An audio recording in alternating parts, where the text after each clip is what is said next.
Hey up and welcome to another Confident Club Cuppa with Leon Taylor. I'm going to introduce Leon this time. I've known Leon for a long time. What I love about Leon was he's a silver medalist Olympic diver in the 10 metre platform dive, synchronised dive, right? And I got into, a client of mine got into, so I got this guy, he's a pretty good speaker, but he wants to get better. Now I don't know if you've ever met somebody who's successful, famous or otherwise. Two camps, they're either really up themselves because they've done something amazing, or they're just down to earth, right? Well, Leon, fortunately, is down to earth, and the first thing he said to me was, he said, I know with this thing called presenting, I'm starting with a blank piece of paper, can you help me? So that'll do for me. So we've known each other all that time. But I thought we'd go back to your specialism, right? So I said winning a silver medal and all that, right? And the thing that a lot of people talk about is visualization or using your mind or whatever you're talking. Just tell me a little bit about that adventure that you had in Athens then. Yeah, so all high performers use visualization across the board, but sport in particular, you know, it's been around for a long time and it's been proven time and time again to be highly effective to boosting your performance because, you know, the unconscious mind cannot tell the difference between what is imagined and reality.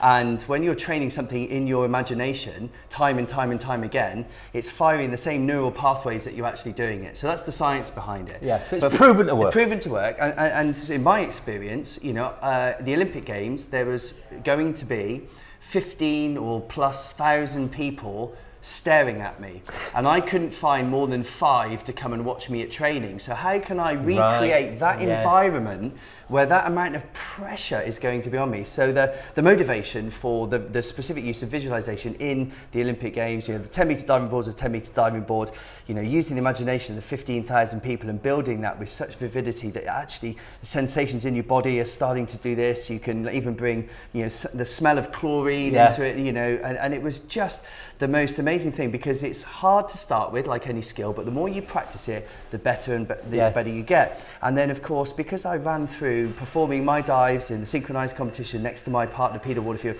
thousands of times, when I came to the actual day of the Olympic Games itself, in that moment, because I'd been there thousands of times before, the overwhelm of stress and anxiety and all these things which quite easily could hijack you weren't there because I'd been there thousands of times before. But to add to that, it isn't just the moment, it's the build up to, because I don't know about you, Steve, and I know you guys watching this, you can talk yourself in or out of something with your expectations, right? So if you're a week out from a consequential meeting, presentation, date, whatever it is, you can send yourself down the rabbit hole before, right? So it's almost like, well, where can you start to use visualization? And so I can put my hand on my heart, the earlier you start to use it, the more effective it is. There you are, a week before, in my case, at the holding camp, cool, calm and collected, smiling, having a laugh, this is the routine, and I would take myself there. I wouldn't know exactly what I was doing, but I would be there and I'd be there and I would, you know, would get that familiarity, and this is how I'm leading up into it. So traditionally,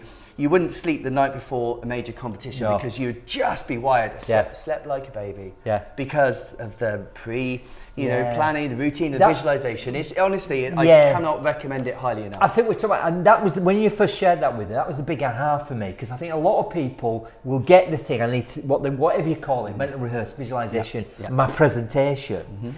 But a lot of people tell me, but I get wound up, you know, not just before the presentation, but the week before. And I think we can take a lesson from Leon there and say, do you know what if you just mentally rehearse how you're going to feel a week before the presentation and 2 days before the presentation. I remember you even said you were even thinking about what flavour yogurt you're going to have for breakfast. Yeah, as to the planning. So there was a certain element of what my day was going to look like, because the Olympic final was in the evening, like 10 o'clock at night. So the whole day to crap yourself, basically. So it's like, well, how am I going to do that day? So I'm going to visualise, you know, this pre-competition, routine, if you like. That day was just mapped out with, you know, things that we were going to do, and then you just run through it time and time. So we even did a dress rehearsal. Great. Yeah. Right. So final question then, because I think a lot of people go, get it. I get it, Leon and Steve. I get I should do it. So, do you have to plan to do it? Just like you would plan if you're planning your diving or you're planning your miles for running? Did you set deliberate times aside, or just when you found the odd moment, was it something that I'm going to do that at or when a bell rings, I'm going to do that at 5 o'clock every night? Or? I mean, if you're going to build any skill properly, then you need to bring it in and make it habitual. Okay. And so the more that you do something, the more likely it is to stick. So if you're looking to improve your wellness through movement, through exercise, if you're doing something 3 times a week, it's much better than once a week. Okay. And so it's whatever you can do, but little and often. And it's also just kind of making it fun. fun and not setting the bar too high. So your first meditation, if we're looking at meditation, would be scattered. But if you did 1,000, you know, in a row, that would be calm, right? So that's the game. It's putting in the reps. Yeah, and and just see the difference it makes, right? Yeah. So go stop watching this and drink your tea and go do a bit of visualization. I'll sit there.